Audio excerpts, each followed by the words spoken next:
Dans ma précédente vidéo, j'ai créé un prototype de cinématique platformer avec plein de défauts. J'ai donc décidé de tout reprendre depuis le début pour aboutir à une version ultime de ce projet. En premier lieu, j'ai supprimé le guide et j'ai placé les capteurs directement sur la hitbox du joueur. Ça me fera un objet en moins à coder. J'ai aussi optimisé les capteurs pour peaufiner le tout. Ensuite, j'ai réduit la largeur des tuiles pour avoir un meilleur contrôle sur le personnage. Par exemple, avant, si on appuyait une fois pour lancer la course, il se passait ça.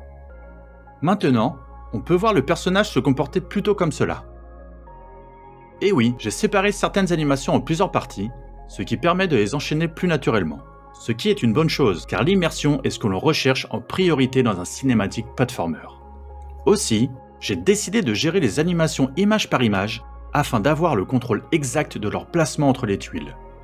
Pour avoir un tel contrôle, j'ai dû refaire de zéro les catégories d'état du personnage. Avant, je les avais faites plutôt en étoile. Chaque état revenait toujours dans la position d'attente avant de repartir vers un autre état.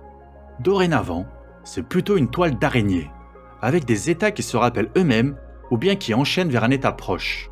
Ça permet de faire ce genre de mouvement sans repasser une seule fois sur l'état d'attente. Ouais, c'est plutôt cool. Le dernier gros problème que j'ai rencontré la dernière fois, c'était la gravité. Cette fois, je ne me suis pas fait avoir et je l'ai pris en compte dès le début. Et donc, je suis parti vers une autre direction qui me paraissait plus simple à implémenter. Désormais, le vide est un objet qui existe dans le jeu. Il sera détecté par les capteurs du joueur.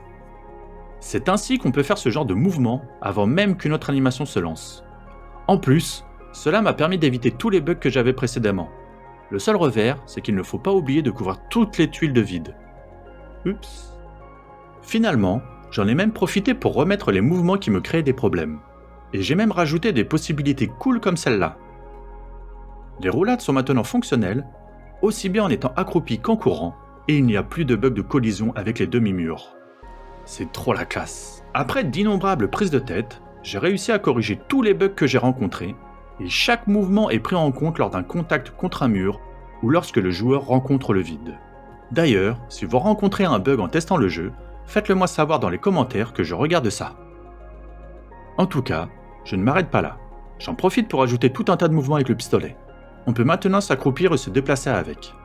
J'ai créé un niveau pour tester tous les mouvements possibles, puis j'ai rajouté un chrono pour motiver les gens à tester toutes sortes de possibilités. Faites-le moi savoir si vous arrivez à battre mon record.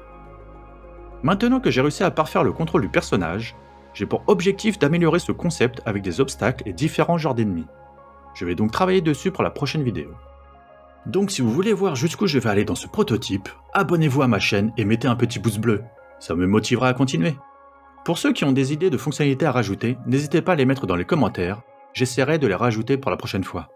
Comme d'habitude, je vous mets le lien vers le prototype, j'espère que la vidéo vous aura plu. Merci.